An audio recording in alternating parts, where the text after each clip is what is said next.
नमस्कार। स्वागत है आप सभी का शिक्षा नोट्स में।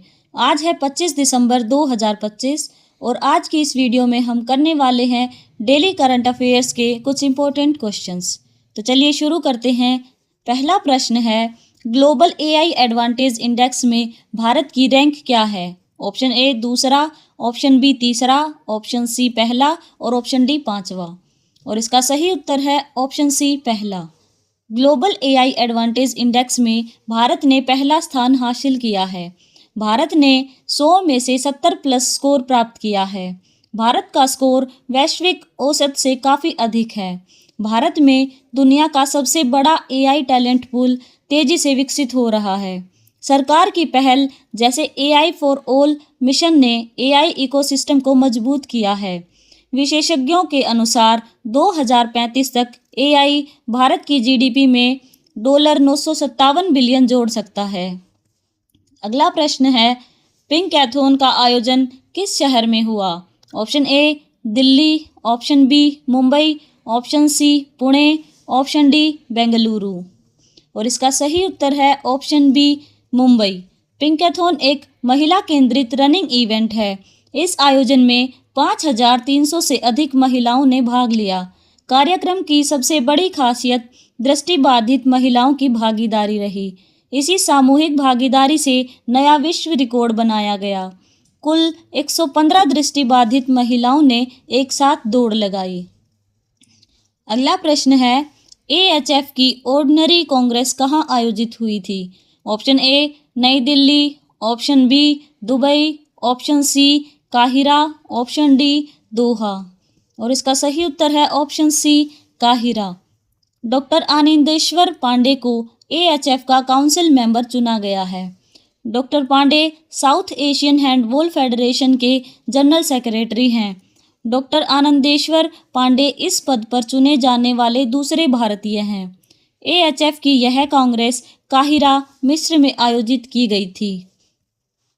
अगला प्रश्न है, सरला एविएशन ने एयर टैक्सी का ग्राउंड टेस्टिंग कहाँ शुरू किया है? Option A Delhi, option B Hyderabad, option C Pune, option D Bengaluru. और इसका सही उत्तर है option D Bengaluru. Sarla aviation नाम की एरोस्पेस स्टार्टअप कंपनी ने एयर टैक्सी के ग्राउंड टेस्टिंग की शुरुआत कर दी है। यह ग्राउंड टेस्टिंग बेंगलुरु स्थित कंपनी की मैन्युफैक्चरिंग फैसिलिटी में की जा रही है। सरला एविएशन का नाम सरला ठकराल भारत की पहली महिला पायलट के सम्मान में रखा गया है। इस प्रोजेक्ट का मुख्य उद्देश्य शहरों में बढ़ते ट्रैफिक की समस्या का समाधान करना है। देखते हैं अगला प्रश्न। अगला प्रश्न है, नेक्स्ट जेन एटीपी फाइनल्स 2025 के विजेता कौन बने? Option A Alexander Blockx, option B Rafael Jodar, option C Learner Tien, option D Carlos Alcaraz. और इसका सही उत्तर है option C Learner Tien. Learner Tien USA ने नेक्स्ट जेन एटीपी फाइनल्स का खिताब जीता। फाइनल में उन्होंने अलेक्जेंडर ब्लॉक्स बेल्जियम को हराया। यह मुकाबला king Abdullah sports city Jeddah Saudi Arabia में खेला गया। फाइनल मैच संडे 22 दिसंबर को हुआ। अगला प्रश्न है, विज्ञान युवा शांति स्वरूप भटनागर अवार्ड किसे दिया जाता है? Option A senior scientist, option B foreign scientist, option C young scientist और ऑप्शन डी है स्टूडेंट्स। और इसका सही उत्तर है ऑप्शन सी यंग साइंटिस्ट। विज्ञान युवा शांति स्वरूप भटनागर अवार्ड युवा वैज्ञानिकों जो 45 वर्ष से कम हो उनको दिया जाता है। यह पुरस्कार साइंस एंड टेक्नोलॉजी में उत्कृष्ट योगदान के लिए दिया जाता है। पुरस्कार विभिन्न क्षेत्रों में दिया जाता है जैसे physics, chemistry, biology, agriculture, engineering, medicine, mathematics, space science आदि। इसका उद्देश्य भारत में साइंटिफिक रिसर्च एंड इनोवेशन को बढ़ावा देना है। अगला प्रश्न है, नई एयरपोर्ट क्षमता नीति का उद्देश्य क्या है? ऑप्शन ए केवल रक्षा विमानन, ऑप्शन बी 2047 तक विकसित भारत का लक्ष्य, ऑप्शन सी विदेशी एयरलाइंस को रोकना, ऑप्शन डी टिकट दरें बढ़ाना। और इसका सही उत्तर है ऑप्शन बी 2047 तक विकसित भारत का लक्ष्य। भारत सरकार 2047 तक विकसित भारत के लक्ष्य हेतु नई एयरपोर्ट कैपेसिटी एक्सपेंशन पॉलिसी ला रही है। अगले 20 से 22 वर्षों में घरेलू हवाई यात्रियों की संख्या 8 गुना बढ़ने का अनुमान है। वर्तमान में भारत में लगभग 163 हवाई अड्डे कार्यरत हैं। सरकार का लक्ष्य हवाई अड्डों की संख्या 300 से 350 तक बढ़ाना है। नेशनल मोनेटाइजेशन पाइपलाइन के तहत 25 एयरपोर्ट्स के निजीकरण की योजना है। अगला प्रश्न है, काशिवाजाकी कारीवा न्यूक्लियर पावर प्लांट जो अभी फिर से शुरू हुआ है किस देश में स्थित है? ऑप्शन ए चीन, ऑप्शन बी दक्षिण कोरिया, ऑप्शन सी जापान और ऑप्शन डी ताइवान। और इसका सही उत्तर है ऑप्शन सी जापान। जापान ने Kashiwazaki Kariwa nuclear power plant को फिर से शुरू करने की मंजूरी दी है। यह संयंत्र दुनिया का सबसे बड़ा परमाणु ऊर्जा संयंत्र माना जाता है। यह निर्णय 2011 के फुकुशिमा परमाणु हादसे के लगभग 15 वर्ष बाद लिया गया है। 2011 में आए भूकंप और सुनामी के बाद जापान ने अपने चम्मन परमाणु रिएक्टर बंद कर दिए थे। वर्तमान में इन चम्मन में से 33 रिएक्टर परिचालन के लिए तैयार माने जाते हैं। अब तक 14 परमाणु रिएक्टर फिर से शुरू किए जा चुके हैं।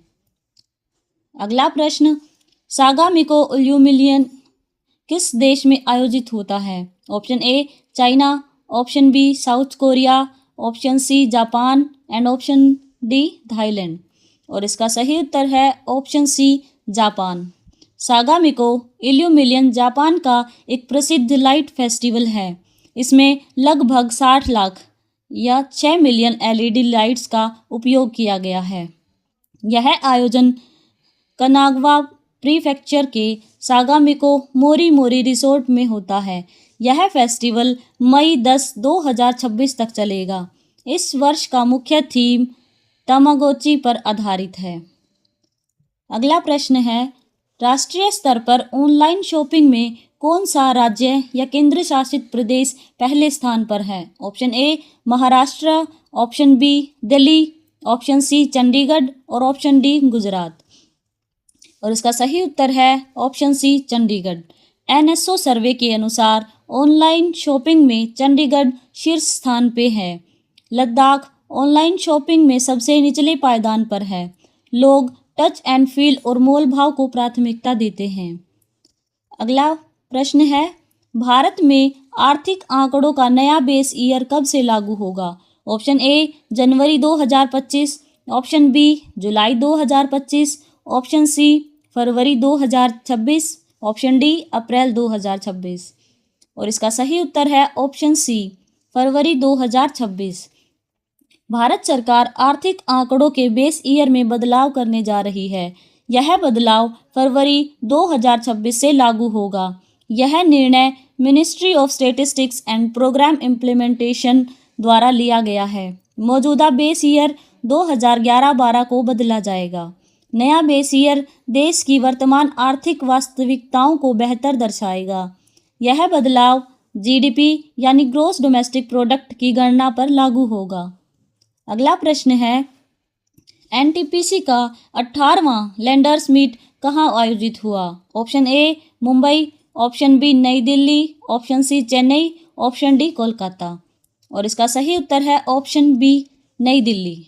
NTPC ने 18वां लैंडर्स मीट नई दिल्ली में आयोजित किया। बैठक में देश विदेश के बड़े बैंक, वित्तीय संस्थान और क्रेडिट रेटिंग एजेंसियां शामिल हुई। बैठक का मुख्य फोकस NTPC की परिचालन और वित्तीय स्थिति पर रहा। CMD गुरदीप सिंह ने सतत विकास के प्रति प्रतिबद्धता दोहराई। ग्रीन एनर्जी और नवीकरणीय ऊर्जा योजनाओं पर विशेष चर्चा हुई। अगला और अंतिम प्रश्न है, EY 2025 वर्क रीइमेजिन्ड सर्वे के अनुसार कितने प्रतिशत भारतीय कर्मचारी जेन AI का नियमित उपयोग करते हैं? Option A 45%, option B 52%, option C 62% और ऑप्शन डी 70%। और इसका सही उत्तर है ऑप्शन सी 62%। भारत में 62% कर्मचारी नियमित रूप से जनरेटिव एआई का उपयोग करते हैं। वैश्विक औसत की तुलना में भारत एआई अपनाने में काफ़ी आगे है। 90% कंपनियां और 86% कर्मचारी मानते हैं कि एआई से उत्पादकता बढ़ती है। एआई को रोज़मर्रा के काम में अपनाने की रफ्तार भारत में सबसे तेज़ है। एआई एडॉप्शन में भारत सबसे आगे है। तो आज की वीडियो में सिर्फ इतना ही। मिलेंगे अगली वीडियो में कुछ और प्रश्नों के साथ। धन्यवाद।